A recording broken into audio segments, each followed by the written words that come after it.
Multiconexões. Eu sou a Amanda Correia. E eu sou a Márcia Castilho, apresentadoras do programa Multiconexões. E já estamos de volta com um tema muito importante: comunicação alternativa. Gente, vocês sabem o que é ter um filho que não fala e não comunica? Pois é, trouxemos uma profissional especializada nessa área. Andréia Miranda, seja bem-vinda. Obrigada, é um prazer estar aqui. Muito obrigada pelo convite e poder servir uma bênção. Ai, que bom. Que maravilha, a gente gosta de falar e a gente trouxe uma profissional dessa área mesmo, né, comunicação. Gosta de falar. E gosta de falar. Conta um pouquinho sobre o seu trabalho, como que é essa comunicação e esse tema super importante que a Márcia falou. Eu trabalho há 10 anos, né, na área do autismo, sou especialista em autismo. E com a comunicação alternativa faz 3 anos que eu estou atuando, né? Já trabalhava, mas não tão intensificamente com o autismo. Eu trabalhava com a comunicação alternativa nos casos neurológicos, de AVC e também paralisia cerebral. E agora com o autismo faz uns 3 anos. Andréia, mas essa questão do alternativa seria só a criança autista? Tem também a questão, hoje em dia está surgindo muitos adultos autistas também, né? Sim. Você também atende essa área também, da parte adulta? Atendo adultos também, desde de crianças até adultos autistas. Olha só. Que bacana. E a partir de qual idade começa a percepção da fala? A criança tem marcos do desenvolvimento. Assim como existem marcos motores, né, também tem os marcos da fala. Então, é importante os pais estarem acompanhando. Antes vinha até na carteirinha de vacinação, vinha, né, os marcos. Sim. Agora, infelizmente, não tem mais, mas é de fácil acesso. É importante observar. Por volta dos 2 anos de idade, a criança já deve estar formando frases simples, né? Então, com 1 ano, ela já vai ter um repertório de várias palavras. Então, é importante a gente estar observando, porque o quanto antes intervir, é melhor, né, para a criança. Tem um período de plasticidade cerebral, né, que o cérebro faz as conexões mais fáceis. Então, a gente precisa estar atento a esses marcos do desenvolvimento, não só motor, mas também da fala. Olha que importante. Andréia, eu tenho uma dúvida. Existe um mito que todo mundo fala, né? Que usar a comunicação alternativa faz a criança não querer falar, e isso de fato é verdade? Que acho que é meio bagunçado, infelizmente existe esse mito, né? Que não existe esse método, né? Que no caso vai atrasar a fala da criança. Pelo contrário, né? Os estudos falam que na verdade só vai agregar, né? Porque muitas vezes a criança com dificuldade, com necessidade complexa de comunicação, precisa de um apoio, de um recurso que seja personalizado para ele. Então, é aí que a comunicação alternativa vai entrar, né? Então, ela vai ser a voz dessa criança, né? E existem vários sistemas de comunicação alternativa, desde baixa, né, tecnologia, até alta. Então, a criança vai compreender que ela pode se comunicar através de figuras. Então, isso vai dar voz para ela. Então, isso é um mito. E com as figuras, a gente vai estimular o aumento do vocabulário, né, dessa criança. Então, ela só vai ajudar no desenvolvimento de fala. E lá no seu consultório, você faz todo esse atendimento também? Faço. E como que é o desenvolvimento das crianças? Eu tenho uma história linda. Conta para nós, que a mansão do chorando. Tem um pacientezinho que eu já vinha trabalhando com ele há algum tempo, troca de figuras, né? E ele é autista, nível 3 de suporte.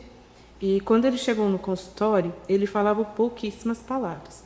Então, eu comecei com comunicação alternativa, mais especificamente o PETS, né? Que é trocas de figuras. Você viu que eu coloquei no Instagram o vídeo da Isa? Sim. Só para você entender o que ela está falando.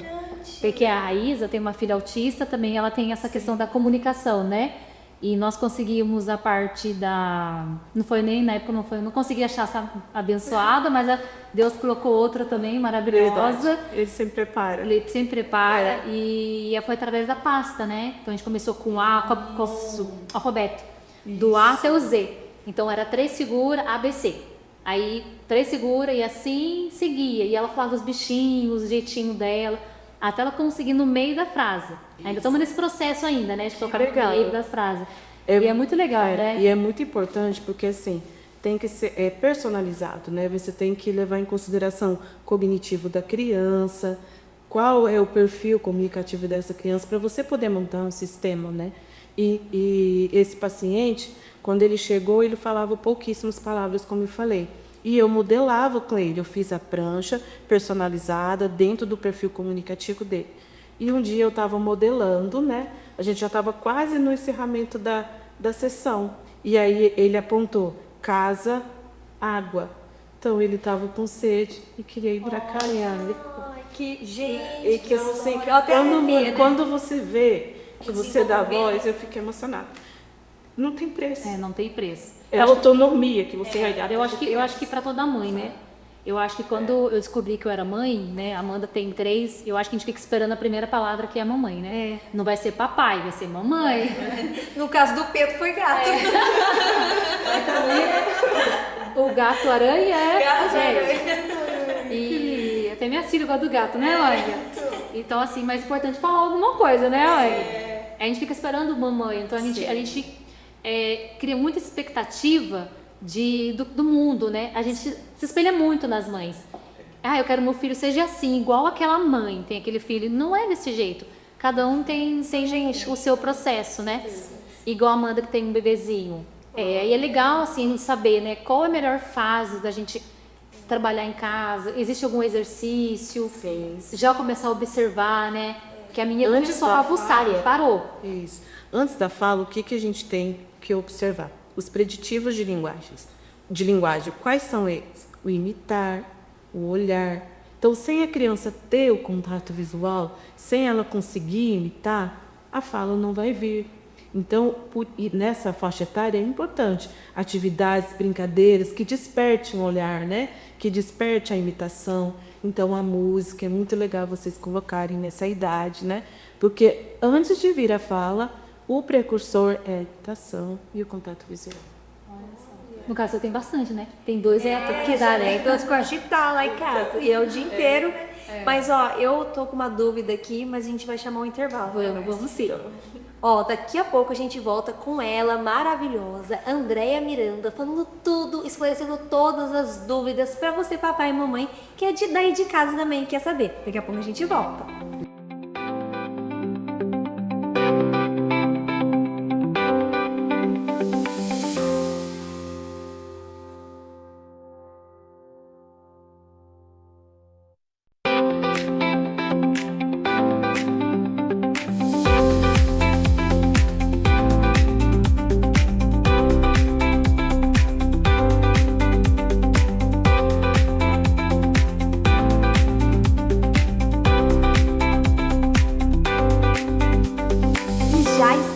Volta aqui com Andréia Miranda, falando tudo, gente, sobre esse universo incrível, né? E eu tenho uma dúvida aqui, que antes de chamar o intervalo, né, Márcia? Fiquei aqui já comentando. Estávamos conversando. Será? Você, papai e mamãe, que também passa por isso, eu e a Márcia passamos por isso, né?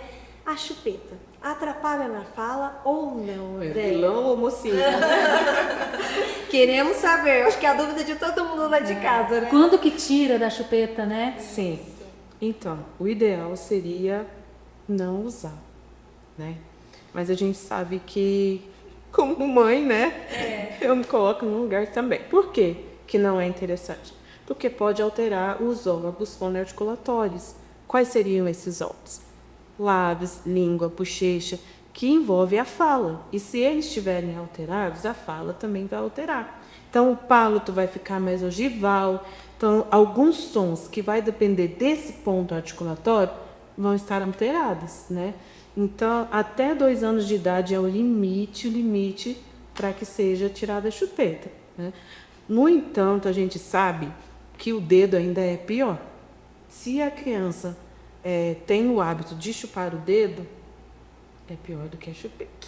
Porque daí tem como você cortar o dedo. Eu tenho como tirar o dedo. Mas, assim, o ideal é ter 2 anos de idade para tirar. Existe alguma técnica que você ajuda os pais a tirar a chupeta, André? É de forma lúdica mesmo. Porque aí, com 2 anos de idade, a criança já começa a compreender. Né? Então, aí você tem que ir de uma forma mais lúdica. Eu uso bastante histórias, né? Na terapia, para conscientizar e conversando com a criança. Tem algumas que depois eu posso indicar. Tá? E é legal, desculpa você falar isso, porque eu tenho amigas, né, que compartilharam comigo que tiraram da chupeta de uma forma errada, sem um profissional, e houve a gagueira. Né? A minha mesmo, diminui a chupeta, a minha tá gaga. E são vários fatores, né? Então, assim, não adianta você escutar essa entrevista e tirar da chupeta. Não. Procura o profissional, vou deixar até o Instagram da Andréia para vocês. Mandar mensagem para ela. Com certeza. E perguntar. Não pode tirar, né? Porque às vezes aquela chupeta é objeto do apego, né, da criança. Envolve o emocional também. Quando ele se estabiliza. Esse objeto do apego em diversas coisas também que a criança pode. O meu tá apegado a cobertorzinho. Na minha Tem vários objetos, né? Se você tirar de forma abrupta, pode causar outros sintomas, como a Márcia falou. Né? Então, por isso que tem que ter todo um cuidado, tem que ir trabalhando em terapia, um trabalho de conscientização. Como é criança muito pequena, você vai mais para o lado lúdico mesmo, da troca, né? Não é só tirar, né? Isso. Então, a gente vai fazendo um trabalho junto com a família, de parceria. Olha só, gente.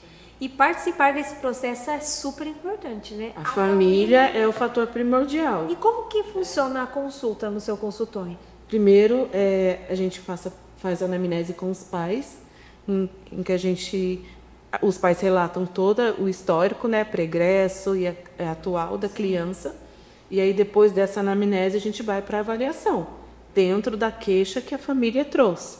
E depois da avaliação, a gente traça o processo terapêutico. E é de suma importância, né, Andréia? Sim. Semanalmente a sessão com a fonoaudióloga? Alguns casos, a gente precisa de mais. Às vezes até 2. Depende do suporte, né? Depende do suporte, exatamente. E é em legal. alguns casos, uma vez por semana é válido, é indicado. Mas Olha, depende, né? Eu fico na recepção quando eu vou levar minha menina. Até você conhece uma mãe, né? Sim. Que a comunicação da filha dela é através do tablet. Sim. Então, o tablet dela é não sei, porra, tablet no seu nome, né? Sim. É o sistema POD, que é um sistema adaptado. robusto de comunicação. Ela conversa por robô. Tem a voz no... Então, ela fala, olá, tudo bem? Aí ela aperta o botãozinho, olá, tudo bem? Aí te pergunta, qual o seu nome? Aí tá lá o nome dela. Então, ela não tem nenhum tipo de comunicação verbal que fala, né? Essa é a comunicação alternativa que a gente fala de autotecnologia, né? E uma alternação mais robusta. Então, ela tem mais vocabulário. É mais próximo possível da fala. E ela tem o vocalizador, né? Então, a criança se ouve também. E ela estuda no estado. É uma criança, assim, que praticamente é normal, gente. Ela fica numa escola, tem o apoio do professor. Então, assim, ela faz atividades que ela tem que fazer. E é uma comunicação alternativa. E a Andréia está aqui para falar sobre isso. Muitas vezes a mãe fica desesperada, né? A gente que é mãe atípica, nossa. A gente sabe que a fala, a voz é importante, né? E quando você encontra uma profissional que deixa você mais calma, mais tranquila, que existem outros métodos, dá um alívio, viu, Andréia? Que é importante a gente pensar nesse momento, né? Muitas vezes a gente acha que a criança que tem que se adequar, né, ao ensino, à aprendizagem. Não, nós que temos que se adequar à forma que aquela criança que ela fornece, né? E aquele sistema, né, que vai ser o ideal para ela. E por que não a comunicação alternativa? Por que não se comunicar por gestos, por figuras? Desde que a criança tenha autonomia, consiga expressar os seus sentimentos, e é isso que a gente deseja para ela. Né? Porque talvez ela vai falar dela, né? Igual Sim. A minha era através de pasta, desenho, pasta, brinquedo, hoje ela consegue fazer algumas palavras. Então, assim, são processos, né, que a gente tem que respeitar. Sim. E a fase, o momento deles. Isso. E por isso que é importantíssima a ajuda do profissional, do fonoaudiólogo, porque ele vai fazer uma avaliação completa, vai ver em que fase a criança está da comunicação e, a partir dali, montar o sistema de comunicação e modelar com essa criança. Adequado para aquela criança. Para aquela criança. É sempre individualizado. Sim. Sim. Bacana falar sobre isso. E também eu vi esses dias uma matéria na TV que tinha um pai que ele criou uma tabela. Não sei se vocês chegaram. Eu tenho um pai que de ler, criou para o filho. E aí ele mostra o braço assim para o filho. E ele digitaliza. Isso, ele digitaliza. O que você quer agora? Olha, aí ele que comer. Aí ele vai no COMET. Comunicação aumentativa alternativa. Que legal, eu achei bacana. E não só isso, pode de repente levar uma tabela. Quem não gosta de tatuagem pode levar uma tabela. Isso, leva o alfabeto digital. As pastinhas, faz uma prancha, né? Para aquela criança. É um método eficaz. Se ela é alfabetizada, né, mas tem essa necessidade complexa de comunicação, por que não usar? André, você professor há mais de 10 anos, né, nesse meio da comunicação. Você achou que aumentou o número de crianças com dificuldade de fala, não só a questão do autismo, mas questão também dos pais trabalharem mais, de ter uma rotina mais puxada? Eu vi essa pergunta para o André, tenho certeza que toda mãe fica angustiada, né? Eu trabalho demais, será que isso também ajuda a criança, né, não ter a fala? Mas ela vai falar depois Do intervalo. do intervalo, hein? Aguardem. Certo.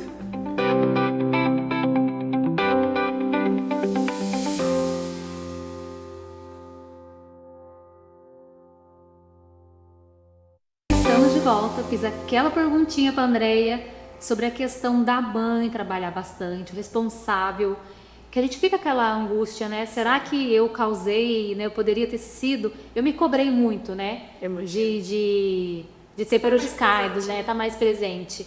E existe uma rotina que a Andrea faz para a mamãe em casa que dá para você fazer. Você trabalha e você também faz em casa, né, Andrea? Então, o importante não é o tempo, né, a quantidade, assim, quanto vou ficar com essa criança, mas a qualidade, né? Muitas vezes 15 minutinhos que você fica ali para estar junto com aquela criança, sendo um tempo de qualidade, é importante, né? E os estímulos, como deve ser? Avaliando em que fase a criança está do brincar, né? Se ela está na fase ainda que não é simbólica, né, por volta de 1 aninho, então com que você vai trabalhar? Com brinquedos sonoros, como onomatopeias, livros, músicas. Isso já é um estímulo para a fala, né? Isso vai ajudar no desenvolvimento de fala. Se ela já está simbolizando, já brinca de casinha, senta ali um pouquinho com ela, brinca um pouquinho. Não precisa ser 1 hora, 15 minutinhos que você passa. Pensa, né? Já vai fazer a diferença, né? E vai estar estimulando a fala dessa criança. E essa idade pequenininha gasta bastante energia. Ele quer ficar fulano. Mas não precisam se culpar, né? Não é questão de quantidade, mas de qualidade. Isso mesmo. E assim, quando a gente fala de modelagem, o que significa modelar a comunicação? Sim. Em se falando de comunicação alternativa, quando você vai modelar, você vai mostrar as figuras falando, né? Por exemplo, a criança chega até você, pegou a sua mão porque ela quer tomar água. Então, você não vai perder sua continuidade, você vai pegar o sistema dela, a prancha. Ah, você quer água. Então, vai ter a figura lá, você e da água. Você quer água. Então, modelar é falar e apontar. Não só mostrar a pasta, né, o material. Mas você falar. Aponta água. Eu parecia uma doida em casa, tá, gente? Mas é isso mesmo. E todo mundo de casa entrou na rotina. Né? Isso aqui é água, isso. E eu estava igual uma doida. Mamãe, igual uma tela falar. Papai. Você repete várias vezes a palavra dentro do contexto. Ah, você quer a água, mamãe vai pegar a água para você. E apontando para ela saber que ela pode se comunicar através daquela figura. Apontando também. Né? E a família, existe um preconceito ainda, né? A família em aceitar. Às vezes pode achar que é meio frescura da mãe. Existe isso ainda? Existe ainda um mito, né? Ai, mas eu vou ter que andar com esse sistema, onde eu for vou ter que lesar, né? Mas o que a mãe não pode esquecer, que é a questão da fala. Aquele vai ser a fala, vai ser a voz para uma criança. Então, o que vai diminuir? Diminuir a frustração, né? Ela vai ver que ela consegue ser compreendida e com isso ela vai ficar mais leve para adquirir. Interagir com outras crianças na escola é muito importante, né? O professor também deve ser o nosso parceiro de comunicação, porque não adianta usar o sistema de comunicação só em casa, tem que usar em todos os ambientes da criança. Na escola, se ela saiu, foi fazer o passeio, foi até o shopping, você tem ali o sistema. Né? Às vezes ela quer alguma coisa e não consegue evocar aquela palavra, mas ela consegue apontar. E é legal você falar isso, Vera, até a nossa pergunta, né, sobre a escola, do apoio da escola mesmo, né, Sim. com a mãe, porque tem crianças que ficam um período, 4, 5 horas na escola, né, tentar usar o mesmo métodos, né, de comunicação alternativa, né. O mesmo método que você usa em casa, usa na terapia, deve ser usado na escola. Né? São os parceiros. Comunicação bem... Sim, por isso que a parceria família, escola e terapeuta é imprescindível. Tem que andar sempre juntos. Sempre juntos. Olha que bacana, gente. E quais sinais que podem indicar que uma criança precisa de comunicação alternativa? Andréia? Aí nós vamos voltar nos marcos de desenvolvimento. Você percebeu, a criança está com 2 aninhos, né?